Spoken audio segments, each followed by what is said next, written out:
And thank you for tuning in to a special bonus talk edition of Sports Talk Philadelphia. I'm your host, Josh Abrams, and on hand with me today to talk some Sixers is John Freeman, Tyler Small, and Jack Rohr.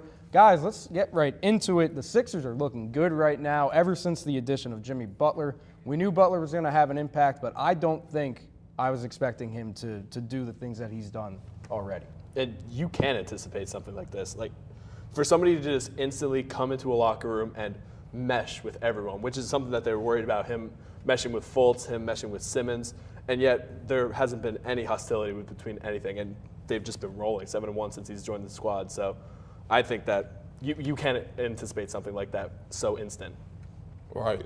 Jimmy's a great player. You know, when he came in the league, he was known for his defensive qualities and skills.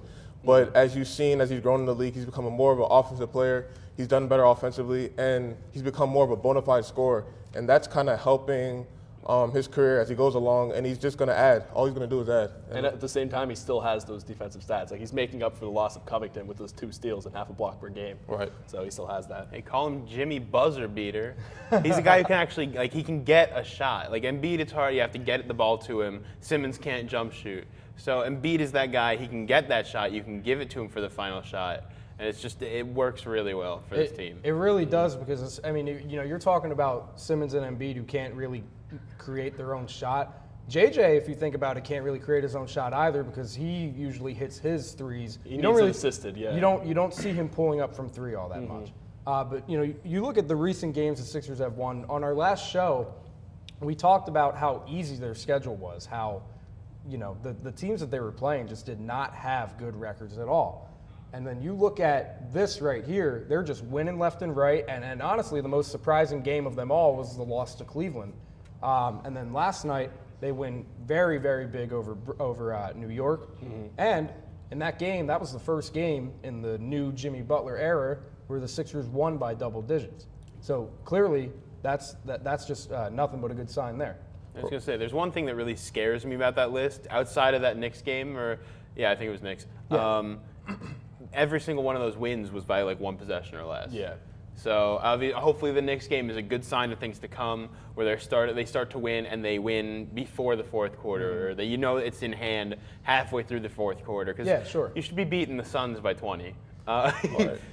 and the fact that you see where Jimmy Butler has to have those 2 game-winning threes, hopefully now that we've seen it, that he could be the closer for this team, now we won't need to see it anymore. Now we can wait until we get to the top teams in the East and West, and we can start meshing even more and get on even more of a roll than we have been. Right. A closer was something that the Sixers needed. We weren't sure who the closer was. Was it Simmons? Was it Embiid? And now that Jimmy's here, he can kind of take on that role with responsibility and strength. I also feel like we all know that the Cavs game was a fluke. We know that. Nothing more. Yeah. The game shouldn't be that close though. We should have the game wrapped up in the third quarter, even before then. But at the end of the day, they got the wins, and those games are games that they should have won. Yeah, and I said, I think in the last show, I had figured out that 7 other next 9 games were at home, and they ended up getting the job done with the exception of the Cavs game. And right now, they're really sitting pretty. If you look at their upcoming schedule, they're 15-8. They got some games against some tough opponents, including an away game in a few days against the Raptors. That's going to be the game so far that really defines the Sixers. They're 18-4, top of the division, top of the East.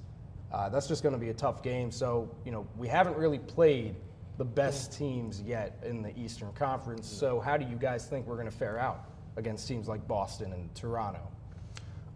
It all comes down to the defensive end of it, really. Somebody that we're really not going to talk about, and the stats implicate that we really shouldn't, is a Wilson Chandler. But Wilson Chandler is going to be evident in these kind of games.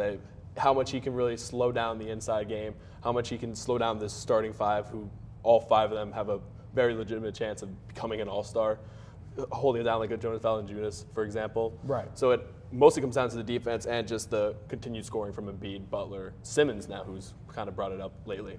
Right, and something I want to bring up is the record on the road is 4-7 for us. So we have to understand that this is a game we need to go into with intensity, strength, and a positive mindset. And also, one thing about Jimmy that's great, he can guard Jason Tatum and he can guard Kawhi. That's something that we were worried about a lot in the offseason. So now that we have somebody that can guard Kawhi and Jason Tatum, let's see how that works out with Jimmy in the lineup.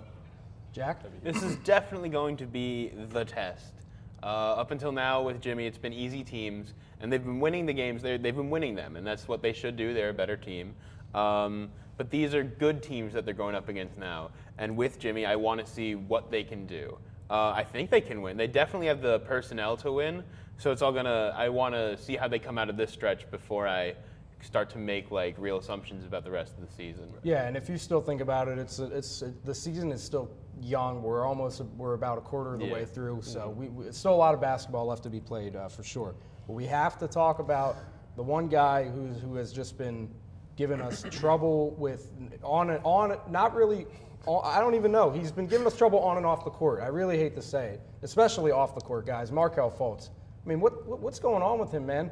His shoulders hurt. I put that in quotations because I'm skeptical of that.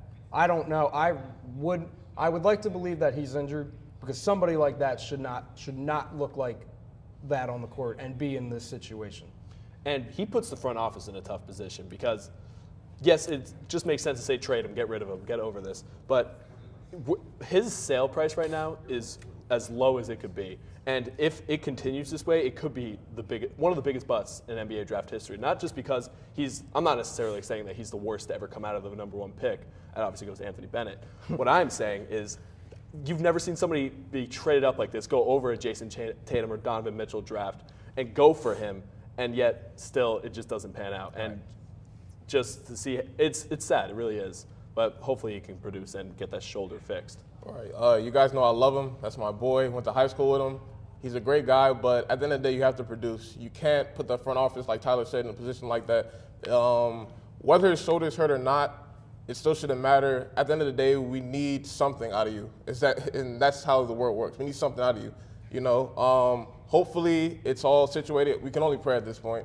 I mean, we don't know what's going on. Hopefully they know what's going on and it's being worked on. He hasn't shown that he's good enough to be this dramatic yet, really.